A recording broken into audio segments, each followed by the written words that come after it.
Yes, good evening, hello, and talofa lava to the Star Insurance Specialist Project Cars 2 New Zealand Championship. We're here during Samoan Language Week, right here in the heart of Auckland City in LPL Studios, the Sky Tower itself, to bring you more of the motorsports esports action.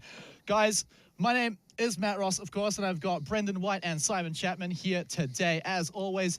And Brendan, of course, we've got a special guest joining us later on today. That's right, Matty. We've got Drift Royalty, the only factory-backed drifter by Nissan, and that's Darren Kelly, as Nissan New Zealand R35 two-time New Zealand champion. So, but blessed to see a motorsport person come into the show a bit later on. So we're going to touch on him, and he's going to explain some sim racing that he does. So pretty excited about that. Really exciting to bring him onto the show a bit later on, but we'll get to that a little later. However, guys, we're now at the halfway point, and I need to ask you a certain question, right? Out of all of our races, yeah, don't look too scared. It's not going to be a hard question. Out of all the races here, I'm going to say you can't pick Jordan Penne. You can pick any other racer. Who would you pick as the most influential racer today? Who's the one to watch out for? Scott McQueen. And there's a reason, as last week, he's the underdog. Everyone loves an underdog, there should have been someone else, but Scott McQueen, that's my pick. And after last week, so if you were tuning in last week, that's why you'd know, and he's going to be one to watch. All right, and Simon.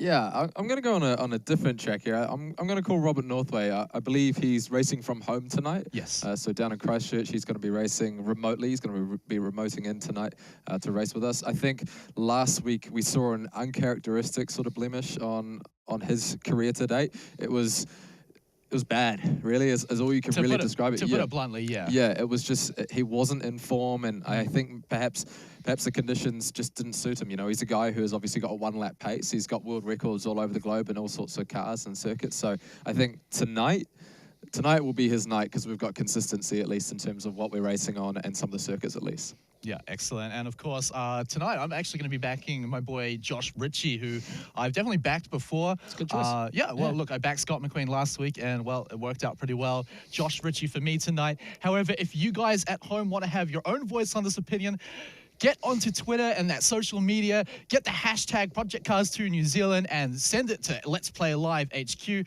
and tell us who your racer to watch out for tonight is. Is it Jordan Penne? Is it Louis de Manila? Is it Jake Parker? Make sure you let us know, and you could be in the draw to win a copy of Project Cars 2 New Zealand, well, just Project Cars 2 for PS4, thanks to Bandai Namco. Now, guys, we keep talking about this last week, about all the things that happened, but let's take a look at exactly how it went down, some of the highlights out of it, because it was probably our most exciting episode yet. So yeah, we had Jordan Penne on pole position here at the Hockenheim ring. Scott McQueen slotting in behind into turn one.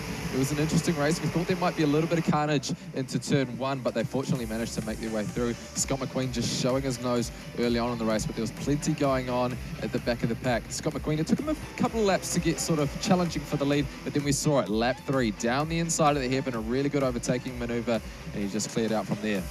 Yeah, look, we're halfway in this championship. The drivers are seeing new things. They're seeing pit stops come in. They're seeing rain come in. Tyre wear's now been introduced, and that's all things that have strategy in motorsport. So the guys, they were trying to implement that, but it was only 2 races. Of course, it was the Jordan Penne out in front, but it was Scott McQueen. But then someone chucked a spanner in the works. Michael Robinson, he thought, I'm going to have a go at this right at the end of the race, and he chucked it up the inside, and that was all she wrote. It was a bit of a mess near the end, but probably one of the most exciting messes I've seen in a long time is, of course, Josh Ritchie actually pushed Jordan Penne off into the dirt, and he tried to slow down to hand that first place back to him, but Scott McQueen, the sneaky little devil, came in at the last second and took out first. Then, of course, we go to the longest track in the championship, Nordschleife.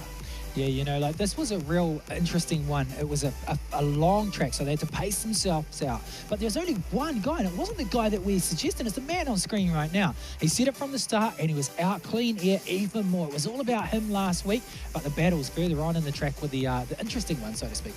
Yeah, Ethan Moore really showed what qualifying can do for you here. If you start up the front, it means you can be out front, have that clear air, and be unchallenged from behind, hopefully, and he just cleared out while guys like Louis de Manila sort of held up the field a little bit behind. We saw Scott McQueen manage to get second in the end, and Jordan Penne getting another podium in P3. So a really good performance from Jordan to fight back there after the dramas in race 1.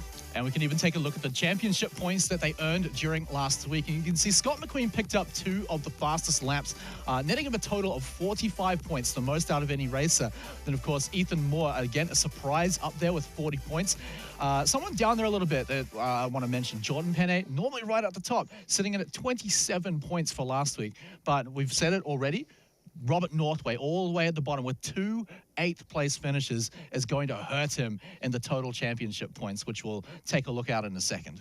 Yeah, I guess that is it, driver championship points. And there's no surprise there. Jordan Penny up front, 172 points. But the consistency, you've seen it with Josh Ritchie as well, 132. This is a championship fight. We're in the halfway point. It's anyone's game still, and we'll see more of that coming into the final battle. Scott McQueen, great to see him in third position. Robert Northway, he's still there. He's got those ward titles, so he's going to be one to watch tonight.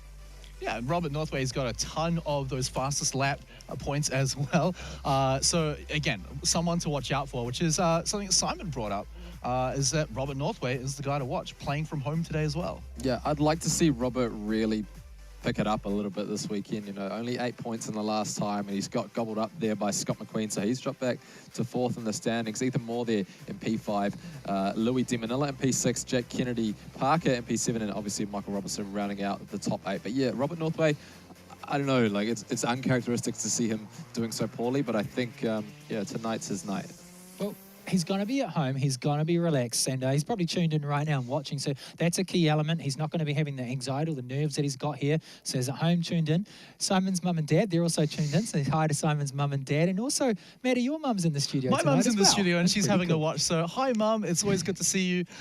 So it's always nice to have them. But of course, I think if you're a racer, it's a little more important that you've got your parents watching as well. So it gives you that little bit of support, especially in something where it's like eSports, not commonly supported by a lot of parents, which is a bit of a shame. Yeah. But that attitude is changing. However, let's move towards more of the home side of things with Yeah, Jordan Penne. exactly. A championship leader. We actually caught up with him a little bit earlier. So let's see how that went.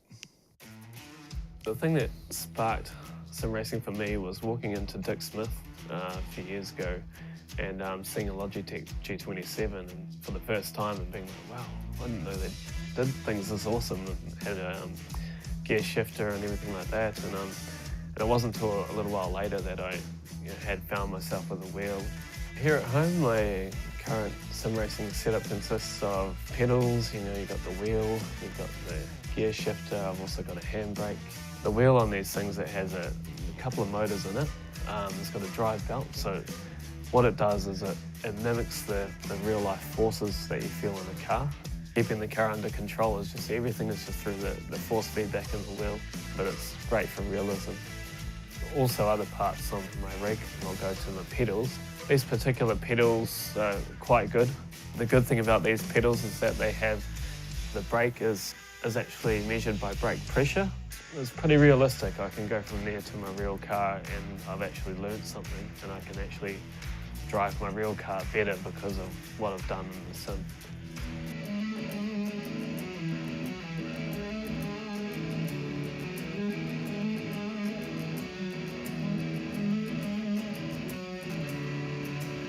One of my other passions in life is music. I'm passionate about music because of the way that you can actually touch somebody else's life through something that I might write, through something I might have been through before. Someone else can actually relate to that. It's always rewarding to see when someone else comes back to you and says, hey man, like that song, I don't know what it is about that song, but it's really touched me. The core ingredients to my success so far in this championship, like my music, there's a bit more to it than meets the eye. Not just for myself, carrying, my family and my core beliefs into it as well. So when I'm driving that car, I'm flying those flags. When you see that purple car going, I've got all that behind me. So it's not just about me winning. Oh man. All right, I'm going to admit, I'm tearing up a little bit. That was kind of beautiful, guys. Jordan Penne is such a humble racer. I remember back at his first interview after he won the first race, and he was sitting there saying, like, look, I didn't expect to win. I didn't expect to come in and do anything, but he's just come in and blown us all away. So, Brandon, I'm going to pose to you. Very humble racer. But apart from coming first almost every single race, what does he bring to the racetrack? Well, like he said, he's flying the flag for the family. It's great for the family side. But what makes this guy a good racer? Simon touched on it earlier. Qualifying. Qualifying is key. It makes him good. It gets him out there. And we've got some highlights of Jordan Penny and how his championship title fight has gone to it so far. We're at Laguna Seca at the moment, and he's comfortably winning. He's consistent out from the start. He's putting in hours. He puts in 2 to 3 hours a night consistently to race, where other drivers are only putting in 3 hours for the week. So there's a lot of homework and a lot of effort going into this guy. Yeah, and of course, I think this is a pretty big one on your screen right now, is he somehow managed to dodge right through that catastrophe. And I think he was very lucky to do that, but that's also a bit of a story during how he is succeeding so well, is that he's quite often just out the front alone without any kind of competition. Yes, I mean, you mentioned clean air. He gets out the front, and that's consistent for him because he's got the clean air. He gets a good qualifying result, so he's out there and he's got the lead. Now, this was a bit of a shame. Obviously, Josh Ritchie pushed wide. He tried to dodge the puddle, and that pushed Penny out, which gave Scott McQueen the lead. Now, Josh Ritchie all this week on Facebook and at home has been apologising to Jordan Penny. He does feel a bit bad about it. The gloves are off now. We're back into racing, so that's key. But Jordan Penny, just a real consistent driver, gets the qualifying. But one thing that is his downfall in now is tyre wear and also traffic. It's a big part that you mentioned earlier. Yeah, and it seems to be sort of his kryptonite, I guess, in some ways. Is as soon as he gets buried behind 2 or 3 cars, he just doesn't know what to do. It seems once we get to qualifying, and he has a really good qualifying session, he's able to stay out in front and get that whole shot into turn 1. But as soon as he's sort of rearwards of the grid, and we saw that in a couple of occasions, he just doesn't quite have the ability to perhaps pass those guys ahead. Like we know guys like Robert Northwaite, he's got world records all over the world. And that's why he's so successful. It's because he's got 1 lap pace. So he's good in qualifying. But then when it comes to battles, he's just not really sure what to do. He doesn't quite have the racecraft. I think that's the same thing for Jordan Penny, unfortunately. So, for him, I think it'll be good if he can qualify well tonight. He's obviously got a bit of confidence, but there are a few other guys out there who definitely have a lot more confidence, I think. So, yeah, it's 2 very different circuits that we're going to look at as well. So I think we're in for an interesting night. Yeah, certainly we are. And guys, I just want to pose you 2 very quick questions. Is who can beat Jordan Penny tonight, and how are they going to do it? Qualifying for a start, getting that jump. Louis T. Manila taking him out, offered him $50. Or it's going to be Scott McQueen or Robert Northway, I would imagine. But there's some dark horses like we saw even more last week. Yeah, last week was a big example of it, right? Definitely. Yeah, and that was key in terms of his grid positioning. We had a randomized grid for that race, so that put him right up the front, got the clean air, and he was able to just gap the field from there. I think tonight, Josh Ritchie is an interesting one. I think he's got lots of confidence now. Lots and to prove, too, after last week. I was just out there before, and he wasn't even practicing. The other guys, all 70 of the other guys were all practicing, and he's just chilling back, having a yarn, just cool and calm and collected. And I think for him tonight, it might be his night. So we'll see how he goes. Well, we'll see how long he can stay cool, calm, and collected. But we do actually have the champion, the champion so far standing by. So we'll see how the humble Jordan Penny is feeling before his big race tonight. We're here with Jordan Penny, who's currently top of the table in the Let's Play Live Project Cars 2 Championship. How confident are you for this week's competition?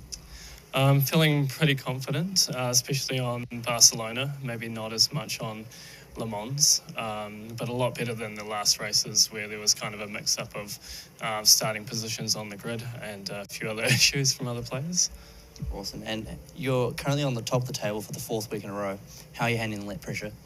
For me, at the moment, it's a good place to be. The pressure's not really there at the moment. It's just kind of managing that advantage that I have, especially in the mental game, like just trying to, or my goal is to try and keep that mental pressure on everyone else this week by hopefully getting some wins tonight. Awesome. And last week you came out overall in 4th.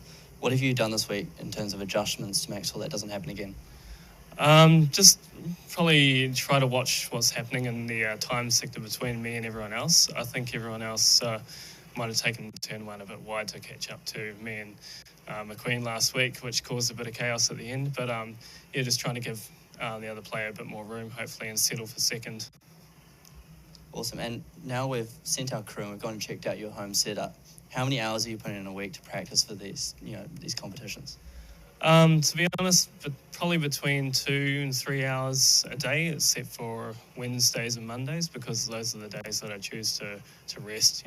Like part of my strategy is to rest the day after comp and then work really hard all the way to Monday and then have a rest on Monday and come fresh on Tuesday.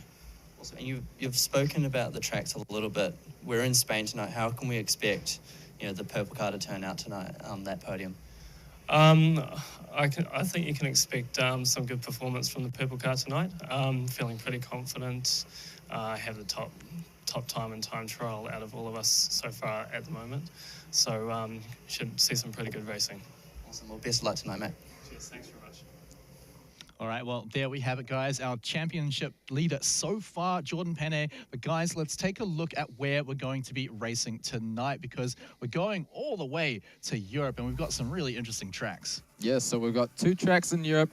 One's in Spain, one's in France. Circuit de Barcelona, Catalunya, the home of the Spanish Grand Prix. A long circuit, 17 turns in all, and then we're going to head down the coastline to France for the 24 Hours of Le Mans circuit. So that's the Cirque de la Sable, a very long circuit compared to Barcelona. So it'll be interesting to see how they go and how they fare on these 2 very different circuits. Yeah, really exciting to see. I mean, we're also returning to a bit nicer weather. I think last week we had the races in rain and snow. We're getting a bit of sun, maybe a little bit of hazy cloud, but nothing too brutal like that again. But guys, we've also got to talk about what they're going to be racing in tonight. And of course, in the beautiful Speed Nation livery, let's check out the Ginetta G55 GT4. So here we go. Once again, we're in this great GT4 specification car, a top speed of close to 300 kilometers an hour, going from 0 to 100 in 4.3 seconds. 350 horsepower, weighing at just over a ton. There's a lot of downforce on the front and on the rear and under the body, so this car is really quick through the turns, perhaps not so much in the straight. Look for the draft, though, when we get to when we get to France, I should say, and it'll be really interesting to see how these guys cope on these circuits, which are quite different. All right, well, there you have it, guys. The beautiful Ginetta G55 GT4. The racers have been racing in it the whole time, and they'll continue to do so until the end of the competition. Now, everyone, we're going to go to a short break, but before we do, make sure you get onto Twitter, get onto that social media, because we need you to tell us who your favorite racer in the championship is. And of course, you do that by tweeting at Let's Play Live HQ with the hashtag Project Cars 2NZ, and you can go into the draw to win yourself a PS4 copy of the game itself, thanks to Bandai Namco. But guys, we're going to go to a short break, and we'll be back with all the racing action.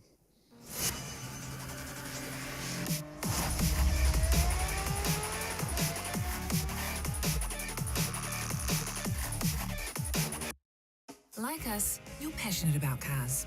At Star Insurance Specialist, we create custom policies for Kiwis with exceptional vehicles. If you own a vintage, classic, performance, project or prestige car, your needs don't fit neatly into a box. We think special and unique cars deserve special and unique insurance. We don't let robots determine policy or price. Get on the road with a custom policy from Star Insurance Specialists. Go to starinsure.co.nz today.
right, thanks for joining us again, Malolava, or welcome back to Samoan Language Week and the LPL Project Cars 2 New Zealand Championship. Guys, it's so good to be back. We're about to get into the race itself, but let's first take a look at, well, where we're going to be racing, of course, because we also got to talk about the weather conditions as well. And I teased it before. Nice and sunny, guys. So Jordan Penne has had trouble in the weather. Will the sun bring him back? It's interesting to note that during practice, these guys were saying that the temperature was quite cold. So I don't know whether we're going to have a sunny Spain or not, but it'll be interesting when they get out there just how quick they go initially, because it does take about a lap to get your tyres up to temperature, as we see 76 degrees Fahrenheit. So that's pretty low in terms of how, if we're going to translate that into Celsius. But yeah, it's an interesting circuit, 16 turns in total. We've got that little chicane down in that final sector. Sector 1 is super crucial. In the Formula 1 Grand Prix calendar, turn 1 is the longest run down in any race on the calendar. So it's going to be interesting to see when they get off the line who's in the lead by turn 1, because we could see a bit of drafting going on and a bit of dive bombing as well. So yeah, interesting circuit, and I think it'll be pretty tricky. I think this will be tricky in terms of conditions and tyre wear as well, which we'll get into shortly, no doubt. Yeah, of course. Now, if we do the qualifying race first, which is just a few minutes of the racers getting their chance to get their fastest lap in the time given so that they can sort out the grid order for us. Now, we're actually into it right now, and we've actually got a few of the first laps already completed. Yeah, it's interesting to see up there. You know, no surprise, our star feature player tonight, Jordan Penne, out in front, 151.319. Scott McQueen, great to see him up there right behind Jordan Penne. And no surprise, Josh Ritchie. Oh, look, that just changed. Robert Northway from home, right before Penne there. So up on the top-hand side of your screen, ladies and gentlemen, if you're at home, you can see the qualifying results on board right now of Jordan Penne on this very unique course. Now, Simon, this is also a Formula 1 course. Correct me if I'm wrong. No, that's what we race on for the Spanish Grand Prix. It's one of the more longest standing circuits in terms of the Grand Prix calendar. Super fast. It's a circuit that they use for testing a lot. So it's a circuit that'll test these guys because it's so versatile. There's a lot of undulation, a lot of corners, which are long radius and short radius. So it's a good circuit to sort of gauge someone's ability. So we see that a lot of winter preseason testing. We actually saw earlier this year when they had preseason testing, it snowed. So it can get pretty cold here in Spain. Wow. So it's not always sunny Spain. I mean, luckily we can control the weather. So Yeah. Well, we should have had snow this week, and then it would have been perfectly fitting. Now, Formula 1, just speaking of that, Jordan Penne. Now, that's something we're going to have to watch out for tonight, folks, at home. One thing that we have to see is if they jump the curbs, they don't actually get penalties. But all the guys have had a gentleman agreement. Obviously, you don't jump the curbs and you don't cut the chicane. So we're on board with Jordan Penne right now. And what he would have been doing is, as he came around, he would have just been lining himself up for this perfect lap right now. As you see Jordan Penne on the left right now. Now, Formula 1, we had that in the weekend at Monaco, was it? Yep. And Brendan Hartley unfortunately got rear-ended, and that was some dumb. Yeah, unfortunately, Brendan getting taken out by one of the locals, actually, Charles Leclerc. Unfortunate for him, he was running in a strong 12th place. Unfortunately, had a 5-second penalty to his name as well, but then that sort of didn't really get served because he got served instead by Charles Leclerc. Danny Ricciardo winning that race in emphatic fashion, really. It was quite interesting to see how he managed to actually hold on. He had a lot of electrical issues with his car. It was harvesting a lot of energy that it shouldn't have been with the ICU and a few other sort of technical bits with that car, so it was good to see him get his first win of the season. It was a great team. Great weekend, I should say, for the blue and red teams across the world. Where Mike also taking out Formula Drift in the weekend in Japan, which is great to see. Round 1, he took that out. We're going to obviously have a drifter join us for the race. Darren Kelly sitting sidelines right now. He is the only factory-backed Nissan driver in the world. He drives the R35 Nissan. Check him out on his Facebook.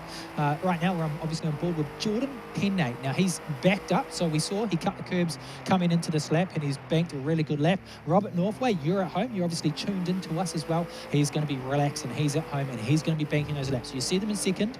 Interesting to see what will come from that in the race meeting. Yeah, and something else that's kind of interesting to note is that Jordan actually said that he has the fastest lap time on this race out of all the guys today. So normally that's Robert Northway, who's got world record times on a bunch of other tracks. So the fact that Penne is able to not only top him just overall time, but also so far today, is showing a good improvement for our featured racer tonight. All right, we're going to see Penne come across the start-finish line now. See if he betters his score. Nope, still stays the same at a 151.197. So I'm not sure if that's done for qualifying just yet, but you know, you've got Northway there, McQueen. So we're going to go for a quick lap with McQueen. We're going to see McQueen as he comes over the start-finish line, does his score change, 151.4.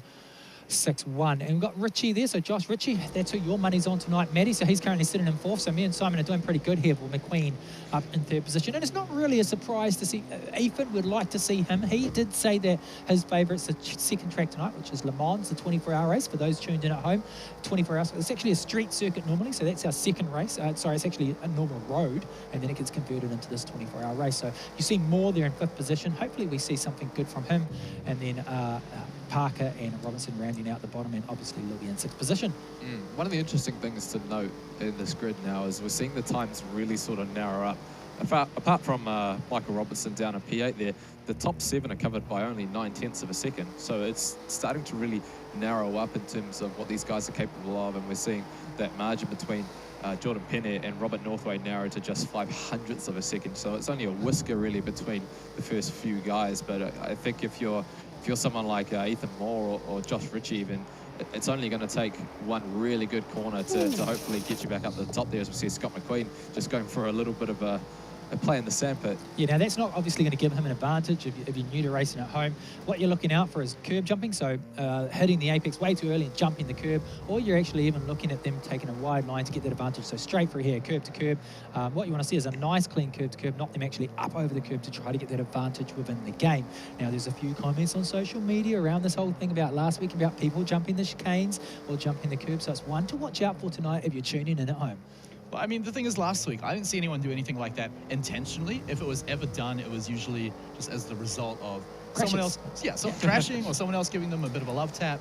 I think another one that was brought up was blocking is something that comes up quite a lot. And explain that to us, Simon, for the viewers at home that don't know what blocking is and strategies and tactics. It's a bit like driving on the Southern Motorway at Friday night on Friday. We're used to that in Auckland. Yeah, exactly. Yeah, you know, blocking is what you think it is, really. It's when a car that you're following changes its line when you change your line. So, for example, let's say somebody goes, you go left, the guy in front of you goes left, you go right, the car in front of you goes right. You can only make one move, generally. That's that's the rule of thumb. If you make one move to the left, that's it. You shouldn't be covering again, because that's sort of considered to be unsportsmanship-like. But you see people blocking a lot in races. Oh, you know, if you've 100%. got a position and you want to defend it and you're a slower driver, but I guess at some stage the stewards and the officials will review that, and they sometimes, you know, you'll see them put you a time penalty on post-race. So you might get that podium, then you get the time penalty. It's tricky because it's one of those things that you can be really smart about. You'll see these guys a little bit later on. They might block to the left, but then they might block again to the right. But blocking again to the right might not be frowned upon so much because you're returning to the racing line. So, oh, you're turning right. Exactly. You know, you need to be obviously taking the nicest line through the corner, what is effectively the straightest line through the corner, so that you can actually make the corner for a start. So, yeah, there's a lot of, I guess, strategy that can be played in terms of how these guys battle each other. So, yeah, it'll be interesting to see how they go into turn one, especially here at Spain. Well, Spain is a lot like last week, where the first track was such close racing. And you've got Pine, Northway. Northway's a really fast driver, and McQueen. That's going to be a really great battle if we can see them. And these are all really close times. So as long as we get a really close battle, Barcelona is going to prove to be a great, fantastic race. Well, see, I think that's going to happen again, right? Because, after those results, we can see Jordan Penne was at the top. But I feel like Scott McQueen, Josh Ritchie, Robert Northway, they're all actually now able to contest him in the consistency in these races. So Penne is going to have to deal with traffic now. We've mentioned that's already something he's a little bit not used to. But the important thing is it's going to be exciting, guys. We're actually going to see a contest for that first place instead of just hoping we get a good battle for second. Yeah, this track is definitely going to lend to it. So if you're sitting at home, tune in. We're about to go live very shortly. We're just waiting on those qualifying results. This is the race to watch. Well, my preference of the two, because Le Mans is a very long course, very fast course, and that's the one where you're going to see lots of, what you call it in motorsport teams, slipstreaming? Yeah. Slipstreaming or drafting. Essentially, what that is when the car in front of you is driving along, it's punching a hole in the air. That's probably seems like a bit of an odd concept, but what it's doing is it's driving through the air, and there's all the friction going over the top of the car and slowing it down. Like to see in wind tunnels. Exactly, a lot like that. And what happens is when a car following behind slots in, there's no air going, or not as much air going over the top of it, so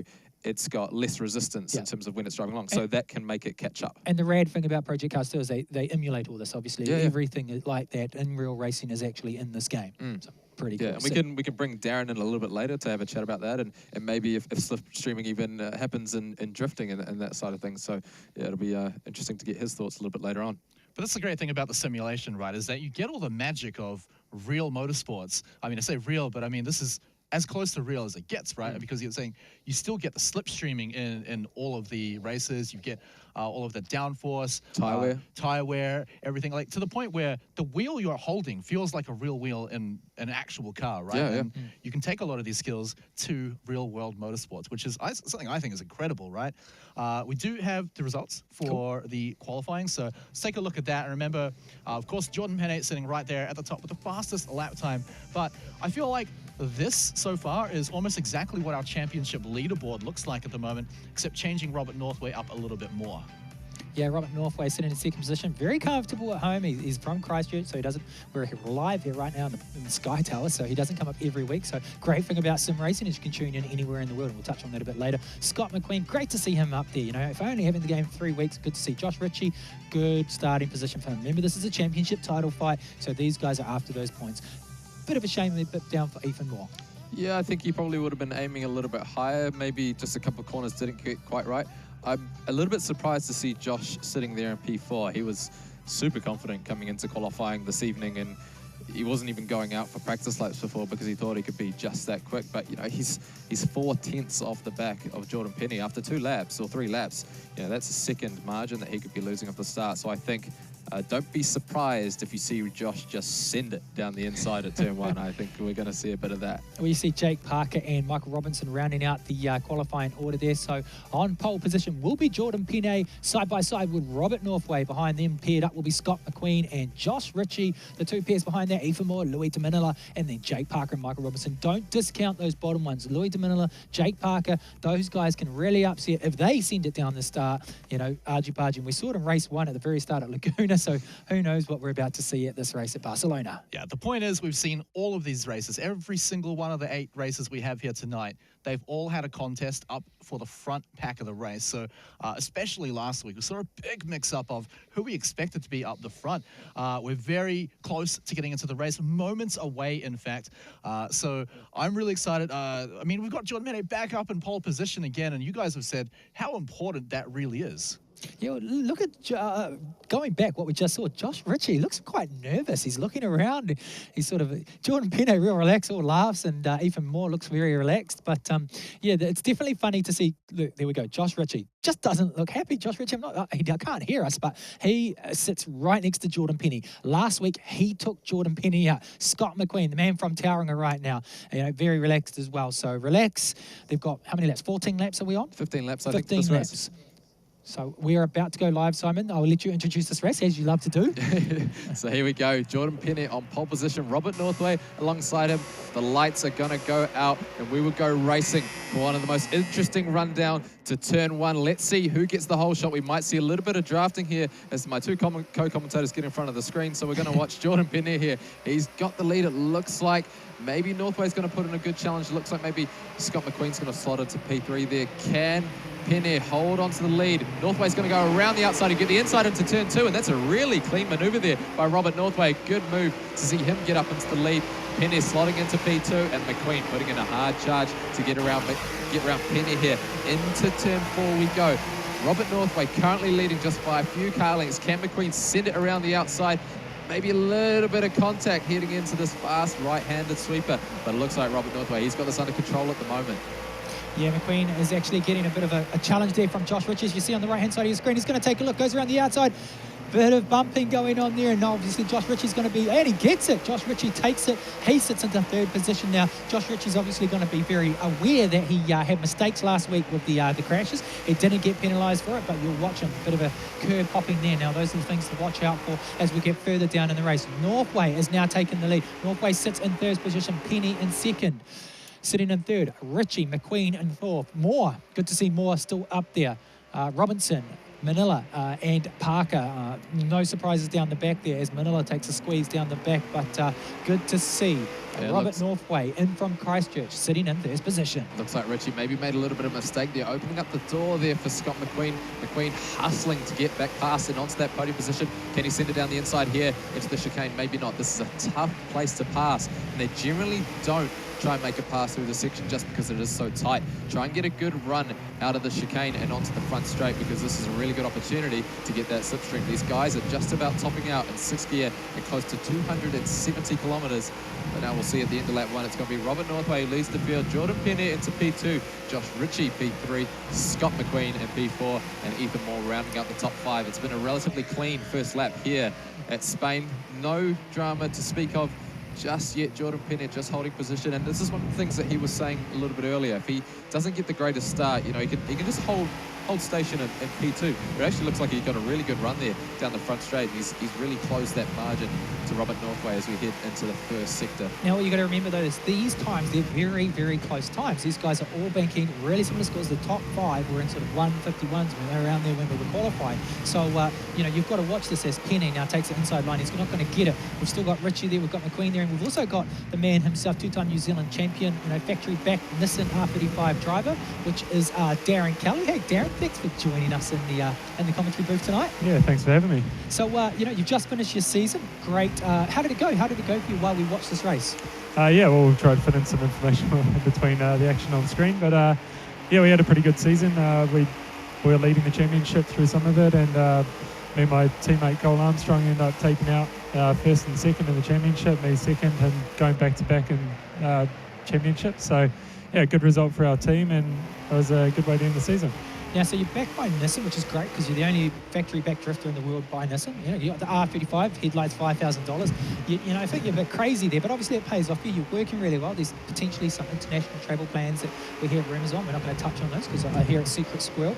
A bit of a battle going on the back here between, by the looks of it, Robinson and Manila.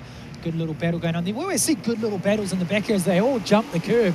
And unfortunately for us, you know, the stewards aren't on control in this. Hopefully we see it a bit further on in the championship. But one thing they're going to have to watch is tyre wear as well in this race. Northway and Penne still in the lead out the front there. Now, Darren, you do a lot of sim racing. Yeah, and we try to jump on as much as we can. Like, it's a lot cheaper than us taking the car to the track. A lot of the stuff is relatively good now. Like, these games are so realistic. Oh, sorry to interrupt. It looks like Josh Ritchie might have got spun around there by Scott McQueen. Ritchie's dropped all the way back to P8 now, and McQueen's into P3, so maybe there was a little bit of contact there up the front there. So Josh Ritchie will be really dark here on what is just lap 3. Sorry to interrupt you there, Darren. Just a bit of drama. Yeah, Darren, if that was you, what would be going through your mind right now as a race car driver? You know, frustration, obviously. To be like, it's hard to stay clean in races like this, and doesn't take much to turn a car around, but yeah, when that happens, you're on the back foot, and now you've got to work really hard to try to catch back up. So now Rubbing's racing, obviously, and you guys go door to door with drifting, and you know we talk about slipstreams with racing as we have a cool little battle here. Jordan Penne is just sitting in comfortable in second position. You see there, cool, calm and collected, very textbook style from Jordan, and he's just giving Robert Northway a bit of a side. No, it has a look, but he's just going to sit there and he's going to slipstream. So talking about slipstreams, when you come into Pukekohe sweeper at 200 kilometres an hour, as Jordan Penne takes a look on the outside, and he takes a look on the inside. Might actually get him here because he's coming up on the inside to this turn, so he's got a good run, but he couldn't hold it. So good defence there by Robert Northway in P1. Now, Pukekohe, do you get a slipstream when you're drifting?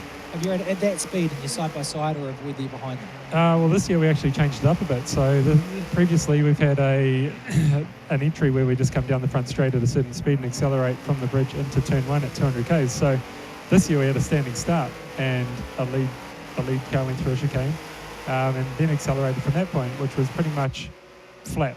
You just came out of the chicane. Chopping gears the whole way up to 6. Yeah, yep. So pretty much entering as fast as you can. We get up to about 200 k's and throw it in. So that's a little bit different. We're both under heavy acceleration, and there's not really the wind resistance on the front car. Right. But in a situation like this, it's hugely effective. Like the chase car can get right in behind the lead car, and you can clearly see the chase car catching up.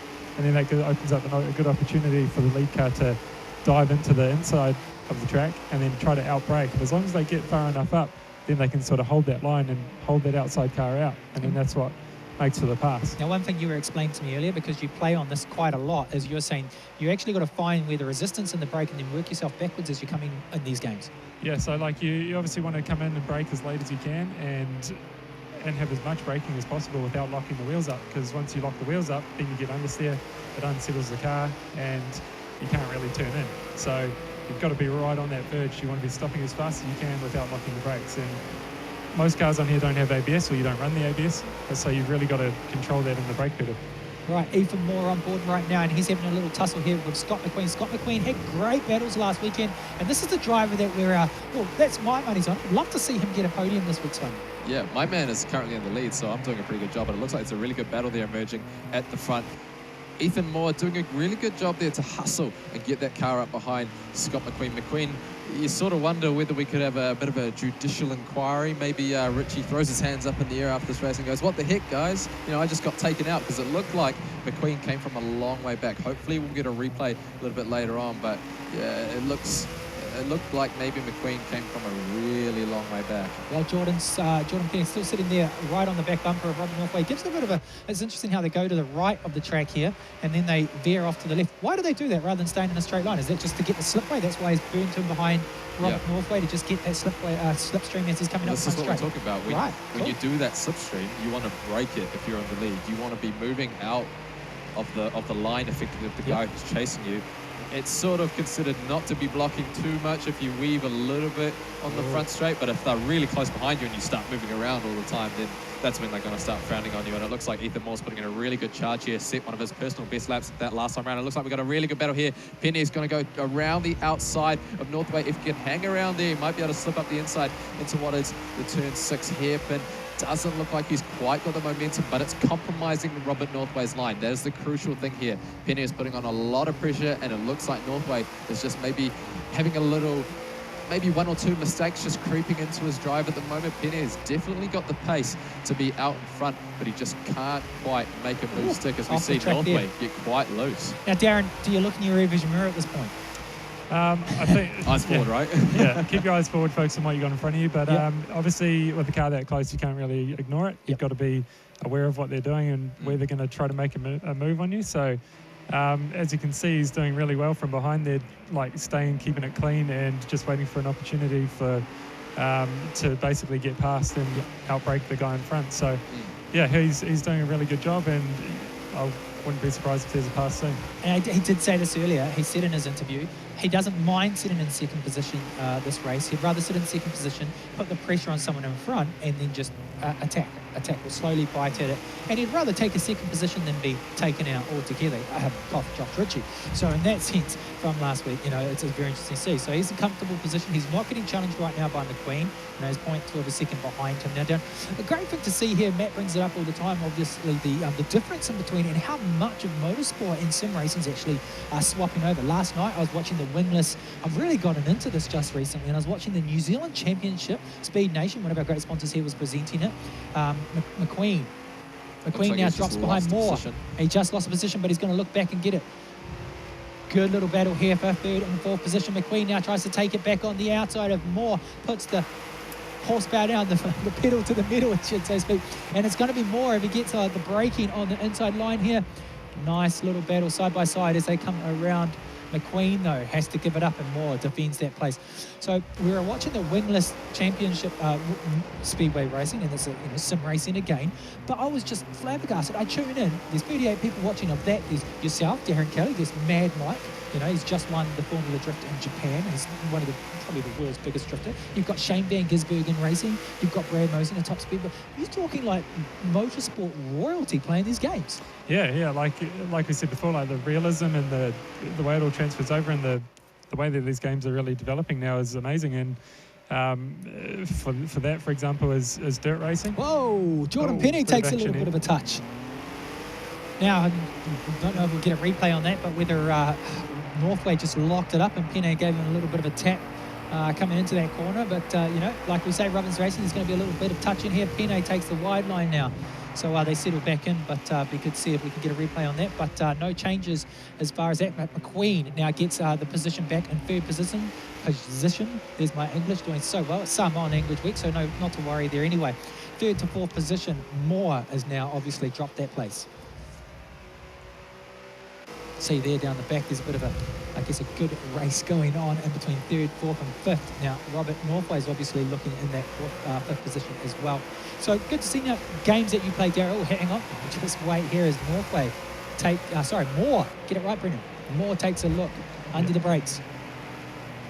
Yeah, some good battles going on here at the moment. McQueen doing a really good job on the brakes here. Moore just sticking around the outside. It's actually interesting to see he actually managed to hold it there. McQueen actually getting challenged here by Robinson now. Robinson's going to go around the outside of Moore and try and slot into what is P4 on the road. That might give McQueen a little bit of a reprieve that he's looking for at the moment, because these guys have been battling. It's allowing guys like Robinson to really tack onto the back of these battles. So interesting to note, if you're Jordan Penney and you're on P2, you're probably not too concerned about passing Robert Northway, knowing that Robert is down in fourth in the standings at the moment, and your key contenders, Josh Ritchie and Scott McQueen, are down in third and sixth, respectively, down the order. So Jordan Penney maybe just wanting to get bragging rights and get the win, but it's not imperative that he does tonight. It was great to see Michael Robinson actually have a challenge with some of these guys that have been up, the pointy leader of the board. You can see Josh Ritchie's now jumped up to sixth position.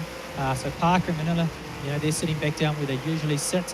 Obviously, seat time is key here, Darren. How much seat time, obviously practical drifting, you have to practice, right? In sim racing, how often are you on the sim? It varies a lot, there's certain things like with this, like it's all about consistency and keeping it clean. Like these guys are doing really well, keeping like clean racing as much as they're getting and rubbing. It's real clean like this. You're online a lot and you see a lot of racing and it's not normally this clean. So this is pretty impressive, and they're doing really well. Yeah. All right. So besides Project Cars 2, there's a lot of other games that, I was looking from the Drift Japan in the weekend, the live stream, and Ken Gucci, top world drifter, says, I play Assetto Corsa. And he didn't even realise that all the other world's best drifters play it too. So they're actually having this conversation, and it's a global thing that different people with different platforms, they're logging into different people's lobbies, and you've got your own server now set up where you can actually jump on and play with you as well. Yeah. We sort of started up a server just for basically me, Shane Van Gisbergen, Mikey jumps on occasionally. Pretty much just get it in some seat time. It's different games are really good in different areas, like Project Cars, iRacing, stuff like that is really good in circuit racing. Assetto Corsa is really good on the drifting aspect, and the mods and stuff that you can download and set up, and that's sort of why I got my own server, just so we can set it up how we want it, the cars we want, the tracks we want, and and just have a good time battling. And it's good practice, so you sort of get that good feel about the car. Yeah. And so let me interrupt you. So people can actually, for the viewers sitting at home and you're watching Project Cars 2 now, you can actually go in and you guys can actually get in a game and you actually can race, as we see now with Robinson on board. He's sitting right behind Moore there and McQueen up front. But you're saying that people at home can search your name and they can actually jump on your server and race you as well, or drift against you? Yeah, so we do on Assetto Corsa is basically a search. So you search up a multiplayer network, and so we jump on there. So people can search. The server's called DK Drift. Yep. You jump on there, and usually we'll be on every couple of days or so, or occasionally, and there's guys on there like every couple of days or so. Yeah. Often as Hayley at home would be leading, in other words, your partner. So I guess that's one of the things. They're all cutting the corners there. That's something, if I was the steward, I'd be giving them all penalties right now, Simon. Yeah, well, generally rule of thumb is if you have four wheels go across that white line, that's a drive-through or a time penalty. So these guys really taking advantage of one of the aspects of this racing series, which is not having big penalties on. And I know that when you race online in Project Cars 2 and in iRacing, it's as close as it gets to real racing, isn't it? Yeah. When I'm normally on, we usually run the penalty aspect of the game, but that doesn't always work. There's a lot of things where you could be penalised for something that wasn't your fault or something. So it's quite good to have a human eye. I saw it last night. Shane Van Gisbergen, they're in a 40-lapper race for the New Zealand Championship, and someone took him out. Yeah. And the game put him in the pits, and it's realistic. However, so how long it takes you to fix your car. So with iRacing, with the damage, all that sort of stuff you can't turn off. So that's something where if you get taken out by somebody else, it'll take you 35 minutes for your car to be repaired. For Shane Van Gisbergen. So your game race is over. A bit So like breaking a diff at Pukekohe, right? yeah. So I saw Matt Mike do that one year. We were introducing the top 16 and he went to do a donut to do it and he broke his diff and he was out of the top 16. All right, looking at the leaderboard right now, we've only got a couple laps to go, 9 of 12. Robert Northway, it's all about Robert Northway. My man. Yeah, you bet on him. Oh, Robert, stay home at Christchurch week on week. You're obviously comfortable there. We're on lap 9. Pene's right there, though. He's not too far back. You've got McQueen, so very consistent Pene McQueen from last week. Robinson and Moore. Moore's obviously dropping down. Richie still can't get back up there. That's going to affect him, but he'll be trying to bring that back at Le Mans. Parker in 7th position, and unfortunately Louis de Manila, what we usually say is our fastest Filipino. I'm going to start calling him the slowest Filipino when I see him next. If he doesn't start doing this, is your points leaderboard. So we're on board with Robert Northway now.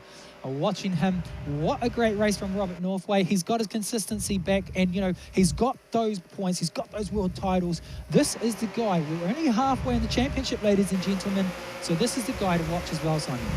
Yeah, definitely. And I think from Robert, you know, we talk about comfort, and it's one of those things which is a big element, I suppose, in terms of your driving, because, you know, Darren, you know, you and I, we had a spin before. I know that you've got a different Thrustmaster steering wheel. I've got a Logitech steering wheel. These guys are racing with a Thrustmaster T300. Yeah. Different wheel to what we both race with. And, you know, we both came off of the sim going, man, it doesn't feel right, you know? So talk about, like, feeling in the steering wheel and in the car. So that's something I noticed massively. It's totally different, even though it's a very similar setup. And the stuff here is really good. It's still very different to what I'm used to at home and how I've got things set up personally. But like once we sort of got the hang of it a bit more and got used to it, then we were cutting some pretty good laps. I think even I got down to being around about 3 seconds behind pace on these guys, so which I definitely found a few places I was hugely lacking. So it's not too bad. Yeah. So lap 10 of 12, and we are currently on board with even more. Cool McCummon collected a slight little bobble there. And it's interesting to see actually how much they work the steering wheels, overcorrecting or understeer, oversteer, whichever it is, coming out of these corners. So very realistic, as you guys were just talking about. So no changes in that. And Richie still in 6th position. That's going to be doing his head in. And they're all jumping curbs. I wish I was a judicial steward at the moment. Motorsport New Zealand is usually the ones that you do it. Recently, they just had their awards actually this weekend just being Motorsport New Zealand. If you want to get involved with motorsport in New Zealand, get out on the track and be a marshal, get involved with Dev Day or what is it, Simon? The Motorsport Club, yeah. Motorsport Club. Now, Simon, congratulations on you. We're actually nominated for, I think, Photo of the Year or Journalist of the Year as well. Both. There you go. So check it out. So we're on board right now for Robert Northway of lap 11 of 12. You know, he looks like he's going to bring it home at the moment. But Darren, we thank you for coming in. Maybe you could stick around for race 2 potentially. You know, if you want to stick around and do Le Mans as well. Anyone you want to shout out to? Say hello to the missus, the dogs, the parents at home. Say hello to Haley at home, dogs, and and obviously your sponsors. You know, great championship year for D1NZ, and we really look forward to seeing what you bring in the off season, also next season. Great year for 2019. Yeah, we've got some big plans in the works, so hopefully all that stuff pans out, and we'll have some cool stuff to release soon. So if people want to play against you, where do they go? DK Drift on Assetto Corsa, is it? Yep, that's on Assetto Corsa. We've got a Discord and stuff. You can also jump on there, and there's all the mods and stuff to download from there. And otherwise just hit us up on social media and stuff. And you're always on your phone, we know. Send Darren a private message right now. Slide into his DMs, as they say. But keep it PC. Robert Northway in the lead. Penny, 153. So 152. We'll see what the fastest lap is at the moment. Star Insurance Specialist fastest lap coming up very shortly. Penny in second. McQueen in third. Robert Northway. Robinson, I should say, in 4th position, followed by Moore, Richie, Parker, and Manila.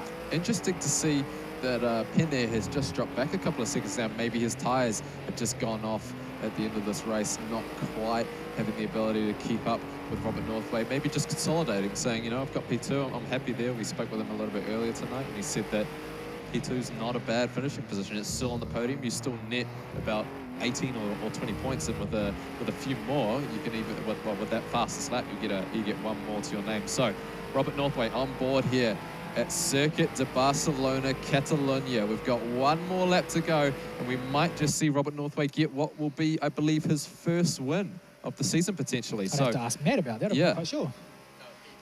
He has one. He has one? Right, there we go. One win. Well, it's a massive comeback considering last weekend we had an absolutely shocking outing for Robert. Only netted 8 points, I believe, across the 2 races, so finished 8th in both races, which was really disappointing considering, we had hyped him up with obviously those fastest laps that he's had. But, obviously comfortable at home. He's in the rig, no doubt, with his steering wheel and maybe sipping back on a cup of coffee and just saying, yeah, easy as. Little battle there going on in the rear on the last lap. Lap 12 of 12 here. Barcelona, it's the Project Cars 2. And this is it. Who are we going to go on board? We're going to go on board with Josh Ritchie. He's sitting in the back. He wants Ethan Moore. He wants Robinson. So he's going to take a look. Oh, tries to have a look, but great blocking going right there. Yeah, look at him. Concentration. Look at that the look as he looks over at Jono Penny at the moment. Focus key, Josh Ritchie. Yeah, it looks like maybe a little bit of a mistake there from Scott McQueen up the road. That might open the door for for Ethan Moore to make a move on the inside as we cut to Robert Northway, currently leading by a handful of seconds over Jordan Penny. But, if you're Josh Ritchie, you're going to be wanting to get back into that top 5 and hopefully contending for the championship at the end of this season. But here we go. Robert Northway is going to come into the final chicane here, hopefully not make any more mistakes, and then head onto the front straight and take the checker flag for the 2nd time this season. No jumping the curb there, but right behind him, Pene, jumping some curbs there. Just trying to close that gap at Weenie, but he's not going to get penalised for it. But he comes down the front straight. It has been all about Pene and Northway, and he tries to go for the slipstream, but he doesn't get it, so he pulls out. First position goes to Robert Northway, all the way from Christchurch, tuning in. And second position goes to Pene, and McQueen takes out 3rd position. And a few more races will cross over that finish line. Unfortunately, Josh Ritchie not able to get back up into the podium or even into that 4th or 5th place after a catastrophic mistake much earlier on in the race. And I feel kind of bad putting my money on him because I feel like I cursed him a little bit. But, oh, man, I was holding my head when I saw that happen. I was devastated for him. But importantly, while I was sitting off on the sidelines, and again, thank you to Darren Kelly for stepping in as well. Fantastic to have him on the show. But while I made a little bit of space for him, took my headphones off, and I could hear Ritchie in this room because, of course, we're playing in this. They're playing in the same studio that we are broadcasting from, and I could hear him. Now, I've heard secondhand from some of our referees that he's a loud guy. And I kind of knew that beforehand, but then actually hearing him was just completely crazy, right? He's so loud. I think we're actually standing by. I'm not sure if it's Josh Ritchie that's standing by, but we're going to go live interview with whether it's Ritchie. But let's go trackside with one of the drivers and see what they've got to say. We're here with Josh Ritchie. At the start, you were sitting in 3rd place before getting spun out. We didn't manage to catch the action. What exactly happened? Going into turn 1, obviously it's the first couple laps, you got to take it easy. Braked a little bit easy for the corner, which you're allowed to do, obviously. And I saw Scott McQueen ranging up in my mirrors, and I know I got a punt because I felt the momentum going forward.